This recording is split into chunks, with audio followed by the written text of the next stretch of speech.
This week, to be closer to China. 4 remarkable decades of reform and opening up. China's per capita disposable income increased about 23 times, and over 740 million people have been lifted out of extreme poverty. On December 18, 2018, President Xi Jinping addressed a grand conference to commemorate the 40th anniversary of reform and opening up. To reflect on all China has accomplished and to implement all China still needs to accomplish. 100 Chinese people were given the title Pioneer of Reform. 10 foreigners received the China Reform Friendship Medal. What's the significance of this commemoration? 总理在里头讲了方方面面都讲到了今后怎么做，但是我个人认为最重要的一句话就是创新是改革开放的生命。 What's behind China's astonishing achievements? And crucially, this was a very different thing for China after the 1970s, an openness to the world, an openness to producing goods in order to export them, an openness to attracting foreign investment as a source of capital and also a source of knowledge. These were all important elements in China's success. This week, be closer to China.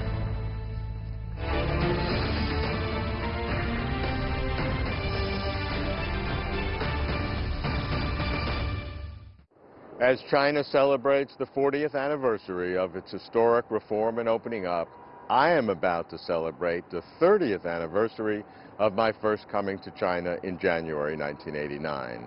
I was hooked from the moment I arrived. The Chinese had a fresh, if naive, enthusiasm.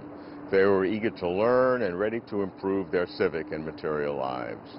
I realized then that China's economics, politics, society, science, and culture would soon come to matter a great deal to the world. What I did not realize then was how much China would come to matter to me personally. Once a backward economy in a closed society, China is now the world's second largest economy, engaged openly with every country on earth and involved in every matter of global importance: economics, business, science, technology, education, healthcare, environment, culture, diplomacy, defense, global infrastructure construction, battles against poverty at home and abroad. China's transformation is unprecedented in world history, and for 3 decades I am privileged to bear witness. As President Xi Jinping addressed the grand commemoration of 40 years of reform and opening up in the Great Hall of the People, the occasion was a time to reflect on all that China has accomplished and a call to action for all that China still needs to accomplish. To celebrate China's 40 years of reform and opening up and to gauge what it means for China's future is to be closer to China. 4 remarkable decades of reform and opening up. After the 3rd plenary session of the 11th CPC Central Committee in December 1978, China made the landmark decision to shift national focus to economic development. It was a historic moment, which catalyzed the massive changes that followed. On December 18, 2018, China held a grand conference to commemorate the 40th anniversary of reform and opening up. China's President Xi Jinping delivered a widely anticipated speech. 党的16大以后, After the party's 16th National Congress, Chinese communists made the overall plan for building socialism with Chinese characteristics centered around ensuring and improving people's well-being, promoting social fairness and justice. Since the 18th Party Congress, we have introduced more than 1,600 reform initiatives, cracked many hard nuts, and navigated through dangerous currents. 纵深推进的局面，贫穷不是社会主义。 Poverty is not socialism. We must keep abreast of the times. That was paramount leader Deng Xiaoping's guiding philosophy for the reform and opening up policy. Over the past 4 decades, China has lifted over 740 million people out of extreme poverty through targeted programs and enabled millions more to become prosperous and some to become wealthy. Reform and opening up is said to be of the people, by the people, and for the people. At the commemoration, 100 Chinese people were given the title of Pioneer of Reform for outstanding contributions to their fields of endeavor. They are scientists, engineers, economists, grassroots CPC cadres, model workers, managers of state firms, industrialists, and technology entrepreneurs. In addition, 10 foreigners received the China Reform Friendship Medal for their contributions to China's reform. What's your perspective on the commemoration? And as for President Xi's speech, what's your primary impression? In delivering this document, President Xi summarized the past and pointed out the direction of deepening reform down the road. I am most impressed by President Xi's remark that reform and opening up is a great revolution in the history of the Chinese people and the Chinese nation. We've heard of such a saying before. I believe it is a positioning of reform and opening up, a great revolution across the thousands of years of China's development. Why do we say so? Because it offers growth opportunities for hundreds of millions of average Chinese. All people, regardless of ethnicity, aspire to realize their potential. It is a fundamental desire for all. Given current conditions in China and in the world, what's the significance of this event? President Xi also talked about how to carry on with our work, going forward in every aspect. Personally, I believe the most important assertion is that innovation is the lifeline of reform and opening up.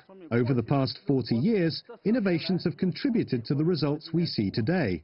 And though multiple hurdles lie ahead, I am confident that we can press ahead with innovation as our priority. Once a little-known bankrupt refrigerator manufacturer in the early 1980s, Haier is now the world's largest household appliances manufacturer. The chief executive officer of Haier is one of China's most distinguished business leaders, Jiang Zemin, whom Newsweek called a Jack Welch of communists. This week, Jiang Zemin was awarded the title of Pioneer of Reform for his corporate leadership and continuing focus on enterprise management innovation. Over the past 40 years, what was the most significant turning point in your career? What was the most difficult period? And how do they relate to reform or to changes in the overall social environment? Over the past 4 decades, we confronted numerous difficulties and problems, but addressed them well by seizing opportunities when dealing with those problems. In the early stages of reform and opening up, we seized the opportunity to introduce advanced equipment and technology. Unlike many other enterprises, we focused on the introduction of advanced concepts. For example, when we introduced technology from the German Liebherr company, we noticed that Liebherr had 1,942 articles of standards, while we had none for refrigerators produced in China. Others did not bother, but we started to consider how to absorb those standards. In Germany, products with defects are no different from waste products, while in China, products with defects could still be sold with a different categorization back then. For Haier, following our pursuit of perfection, we gathered products with defects and destroyed them all. In this way, besides defective refrigerators, these defective thoughts were also destroyed. Therefore, qualified people are encouraged to produce qualified products. What areas are now most critical to China's reform and opening up, and what further reforms are needed in this new era? Personally, I believe it can be summarized with 3 words: Internet of Things, which represents the largest internet-based economic activities. For now, the Internet of Things has yet to bring about a seismic shift in global commerce, which means enterprises are still exploring its opportunities. To overcome the obstacles of reform in the new era, what are the most important lessons or experiences that can be learned from the past 40 years? As an entrepreneur and having witnessed almost every stage of the 40 years of reform and opening up, I am most impressed by the extraordinary pace of change. For enterprises, the biggest problem may be how to accept new perceptions. The biggest problem involved is how to have self-subversion. Chinese enterprises reflect the success of China as a whole. To sum up, I believe the success of reform and opening up is based on self-criticism rather than self-approbation. How do you assess the relationship between China's economic reform and opening up? And what do you expect to be the dynamics between the two in the coming years? Reform targets domestic issues, while opening up targets the outside world. The so-called reform is to rethink what we used to believe in and practices that had proved successful. It is not simply to reform negative aspects. You were already successful yesterday. Today, if you want to scale new heights, you must reform again. It is similar to what we call negation of negation in philosophy. Some may sit on their past laurels and become complacent. Opening up is embracing an open system.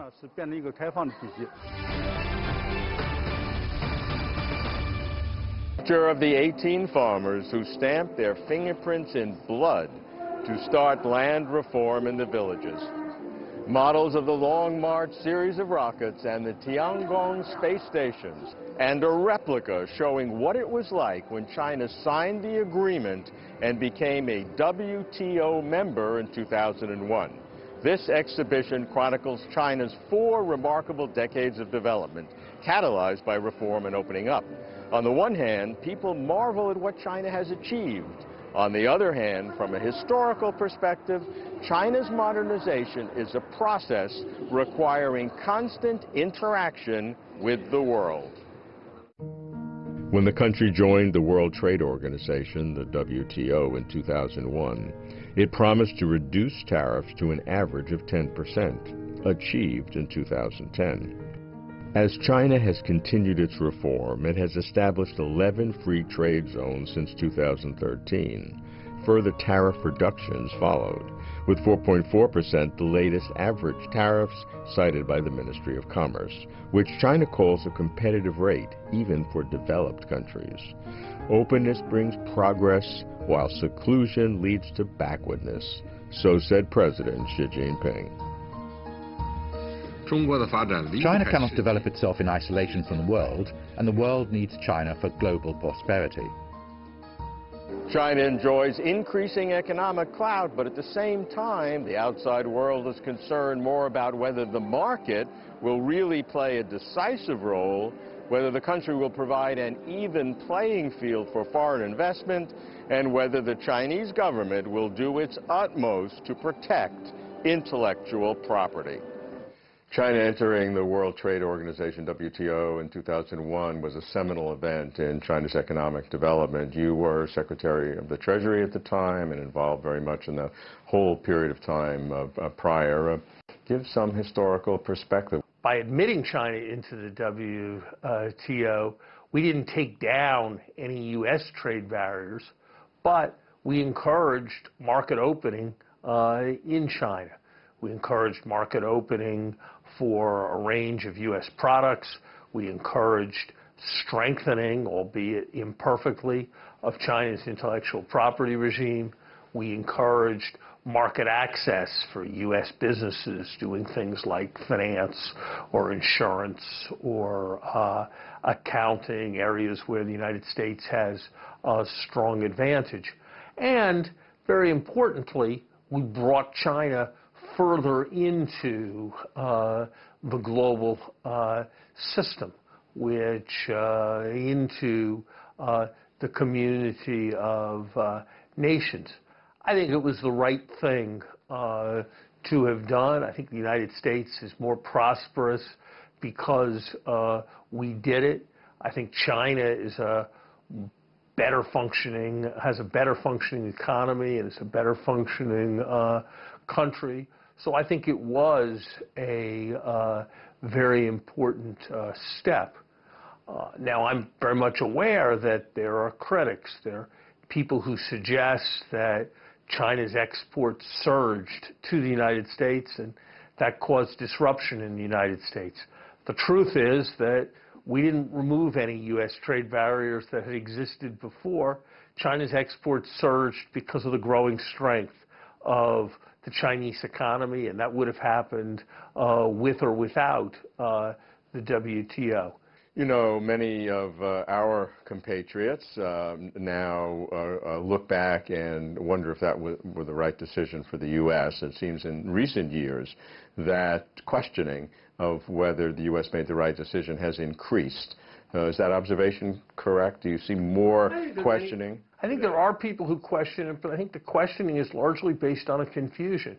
It's based on the confused assumption that somehow there's far more exports from China to the U.S.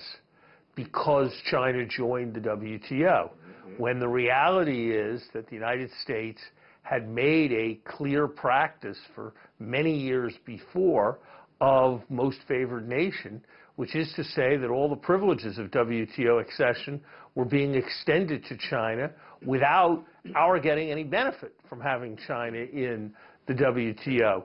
So this was pretty much a one-way deal, and I think the critics have had difficulty understanding that. You've talked about an awkward fact that people who criticize this relationship has to face with the counterfactual thought experiment that what if China were totally compliant and totally open, what would the implications be? The main reason for China's economic success is China's reform, the energy of the Chinese people, the quality of China's businesses. The main reason why they've innovated is because of Chinese science. Of course, there's been theft of American intellectual property, just like in the 19th century there was tremendous theft by the United States of British intellectual property. But the main story of U.S. economic growth in the 19th century is a story about the American economy, and the main story of China's growth is a story about the Chinese economy. If we got everything we wanted, it's not even clear that it would slow China's economic growth. In many ways, it would probably cause the Chinese government economy to have fewer inefficient subsidies, less misguided state enterprise support, and it might even accelerate Chinese economic growth. So Americans, I think, fall into a confusion in wishing that China would be less economically strong and assuming that better enforcing our trade law will have some major effect in protecting us and preserving our role as the world's largest economy for longer. And unfortunately, that's just not a view that's supported by either logic or evidence. In your early career, you focused on developmental economics. You were vice president and chief economist at the World Bank in the early 1990s, where development economics was your specialty. As you look back on these 40 years, which we're now commemorating, how do you view it from a developmental economic point of view, China's remarkable 40 years of development, the reform and opening up? I think it's the greatest miracle of growth in the history of economics. You know, if you look at the broad sweep of economic history, between the time of Pericles and the time of Rome, time of London at the beginning of the 19th century, perhaps there was 75% increase in living standards. So living standards were 1.75 times as large as they were over a 2300 period. Over the next century in Britain, they rose by perhaps a factor of 4, and that may be 6. And that's why it was called the Industrial Revolution, and it was treated as a miraculous takeoff of economic growth. Well, the Chinese economy today is 30-some times as large as it was in 1979. That is a rate of growth that dwarfs what we call the Industrial Revolution. And instead of being on one island off the coast of Europe, it's in a place where close to a fifth of humanity lives. Instead of affecting a small number of products, it's touching the lives of people all over the world. So what the Chinese have accomplished, and it's something that almost no one would have expected in the late 1970s, has been the most miraculous economic success in history. And it's not just an abstraction of GDP figures. It's the elimination or near elimination of abject poverty. It's a total change in the way people live. So that's a wonderful description of the output, of the result, but what about the cause? I mean, why did it happen in China, this sustained period? What generates it? Opening up, providing incentives, providing for property. This was a profound change. Supporting education, supporting basic health care, developing human capital was an additional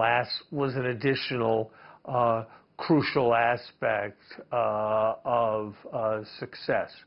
Maintaining a very high level of investment. The fact that China was prepared to devote a much larger share of its income to capital goods, to laying the basis for future economic growth, has also been a feature of China's economic growth. And crucially, and this was a very different thing for China after the 1970s, an openness to the world, an openness to producing goods in order to export them, an openness to attracting foreign investment as a source of capital and also a source of knowledge. These were all important elements in China's success. The scale of China's reform and opening up has been unprecedented, with almost every modern task needing to start from scratch. One cannot fully appreciate China's 40 years achievement without understanding China's situation back then in December 1978, just when Deng Xiaoping commenced reform and opening up. Take the financial sector as an example. 40 years ago, there was only one bank, the People's Bank of China, which operated under the Ministry of Finance. Now, 4 decades later, China has a full-fledged banking system along with other financing channels, and the door to this sector will be opened further to foreign investment. In 2017, China's economy was over $12 trillion US, accounting for about 1/5 of the world's total output and contributing nearly 1/3 of global economic growth. With the days of double-digit growth well over, China has shifted its focus to high quality and sustainable growth, based largely on domestic consumption. China will never pursue development at the cost of others' interests, nor will China ever give up its own legitimate rights and interests. Given current conditions, what are the obstacles or bottlenecks to reform? I believe the first bottleneck is in high technologies, such as chip technology and quantum technology. Breakthroughs in these areas can be a relatively high hurdle for China to clear. In addition, with respect to management models, China used to copy and imitate the West. So can we create a new management model that suits the era of the Internet of Things? I assume this is not only for Chinese companies to figure out, but also overseas enterprises. Bottlenecks could also serve as opportunities. It is more about opportunity. As you look at the Chinese economy today, China talks about its being in a new era. What are the kinds of reforms do you think are needed from here going forward? I think in general, there's much in the Chinese economy that still has what economists call a soft budget constraint, a situation where the more you fail, the more money you get. That's an issue for state enterprises. That's an issue for some state and local governments. That's an issue for some financial institutions. And so, in general, firmer budget constraints where people have a certain amount of money and that's all there's going to be, and they have to adjust to it, would, I think, make the economy, Chinese economy, sharper and more effective. What will China look like in 2035 and in 2050 as a nation and as a society? From the perspective of enterprises, by 2035, I believe the focus is not simply on how many more enterprises will have made the Fortune 500 list. It is not a matter of quantity, but of quality. I am sure many enterprises would take a leading position by then. It is a goal as well as a reality. That is not to say all enterprises will lead in all areas, but in certain aspects, some enterprises would surely take a leading position. This is crucial.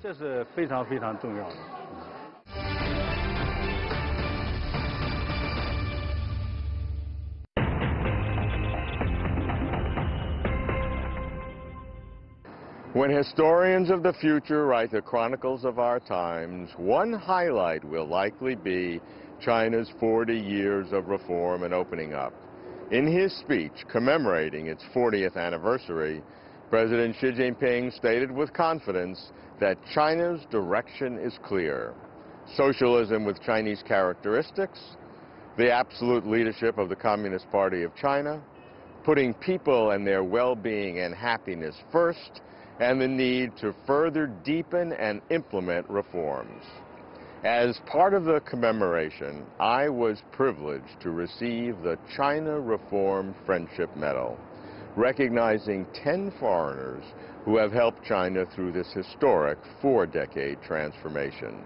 When China's per capita disposable income increased more than 23 times, and over 740 million people have been lifted out of extreme poverty.